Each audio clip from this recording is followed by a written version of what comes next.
Thanks so much for joining us. I'm Marlin Bohling with you. And as Christina mentioned, I'm joined in studio by Chris Swift of Swift Trading. And he is based not too far from our studios in Nashville, Music City. Chris, always good to have you stop by. Good morning. Always a pleasure. Thank you very much. Yes, sir. Appreciate it. Did you have a good weekend? Ah, fantastic. So the markets seem to be glad to be back. Yes, they did. It seems like every Sunday night they like to open a little bit higher. Lots of plus signs on the grain trade. And in fact, let's take a look at the corn market right now and see what the market is doing. And as we take a look at these prices, these quotes are provided by Bar Chart. And my goodness, we have July corn now 18 3/4 higher. Look at that, 802.5. Only 2 ticks from our high of the day. So we have 2 contracts now, Chris, above $8.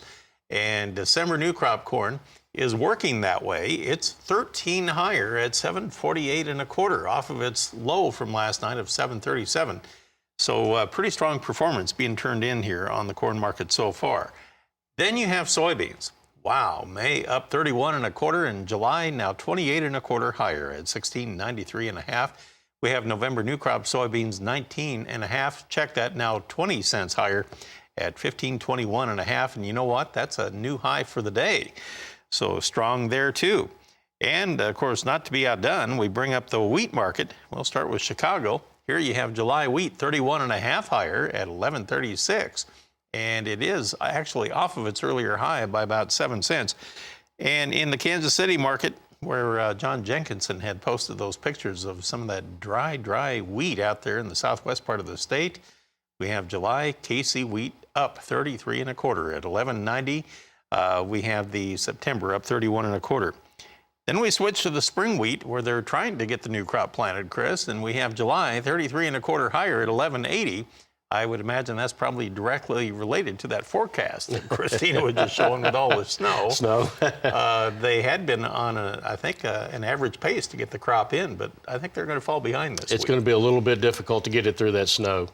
So what does this all mean when you have gains this big to start out a full trading week here? Well, I think it tells us that there is not that much concern of what we have today. It's still worried about the future, because if we know we've got ample plenty corn stocks on hand, soybean stocks, it's the future that we're most concerned about. And I think that's where the market is looking out to, is that we're just not seeing a great amount of encouragement either from the weather or from any administration that's saying, you know, here's even more money to help you get out there and plant. Here's lower interest rates to help you get a plant. Here's energy prices lower to help you get out and plant, and nothing like that is happening. So there's no reason to think that prices should go down right now. One thing that jumps out at me is if you take a look at this corn board, if we can bring that back up once again, I wanted to point out the difference between July and December. Look at July up 19 cents. December is higher, but it's 12.5 higher.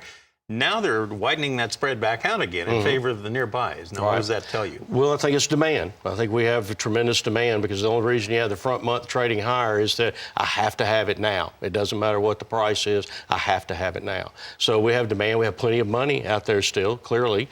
So I think that's the biggest driving force, is we have plenty of money. There is the demand out there. And every end user out there is looking for that product. And now the government even gave the ethanol people an extra boost, saying they're going to increase the blend this summer for it. So every corn syrup manufacturer, corn sweetener manufacturer, everybody is still going to be vying for more corn that's now going to go into ethanol production. Okay, I want to follow up on that point when we come back after a break. We're talking with Chris Swift, and we'll talk a little more about that corn as it relates to livestock when we come back. Well, we're back talking with Chris Swift, and I wanted to visit with you, Chris, about that corn board, if we can bring that back up once again. The nearby prices, as I mentioned, were gaining on the new crop December. In this case, it's gaining about 6 cents, let's call it. A little bit ago, it was 7. At what point in the planting season here will the market start to maybe panic a little bit? If the weather holds farmers out of the field and we can't get that crop in the ground, will December gain on July? That's part one of the question. Okay. So what do you think of that? How far away are we before they build December back up again? We're probably 4 weeks away. I think mid-May is when the crunch time really gets in, because what you're looking at is pollination, and you're trying to keep that crop out of the hottest part of the summer during pollination. So that's where it varies, trying to get in either a little bit earlier, or even if it has to go in later, just to be able to miss some of that heat for the summer. Okay, so how does that impact livestock producers then? If things would start getting churning for maybe new crop corn. The nearbuy is already very, very high. But what if they start pumping up the deferred contracts? How do you handle marketing or booking your corn needs if you're a cattle guy? Well, a lot of it we've already done. Fortunately, we were kind of a little bit early on this, and we have been able to make some plans to prepare for this. I think you still, because you're looking at discounts in the December contract as much as 80 cents, there's no point in not go ahead and booking some of those with options or with your elevator or your grain merchandiser, whoever that you generally buy with. They might be able to forward contract for you for the future delivery, but everything still, you asked about how long it's going to take to get that December to catch back up again. It's already run tremendously faster and has closed that basis, not basis, but the spreads considerably. So right now they're probably just going out just a little bit more, but I would have a feeling that as you get the crop into the ground, those will kind of narrow a little bit more than keep going out. And I know those options, especially on deferred contracts, are insanely expensive Unbelievable. this year. Unbelievable. But you have some strategies you can work with folks to maybe do some option spreading or something, which gets a little complicated, but you guys have ways to help producers. And what you're looking at is the market is presenting a tremendous amount of risk. You're asking somebody else to assume that risk for you, therefore they're going to want more money for it.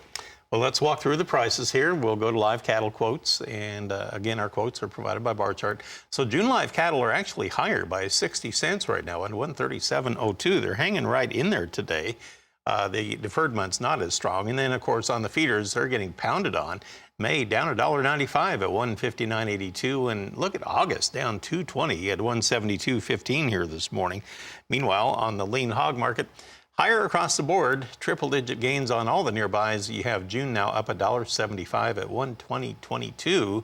That's off of its high of the day by about 45 cents or so.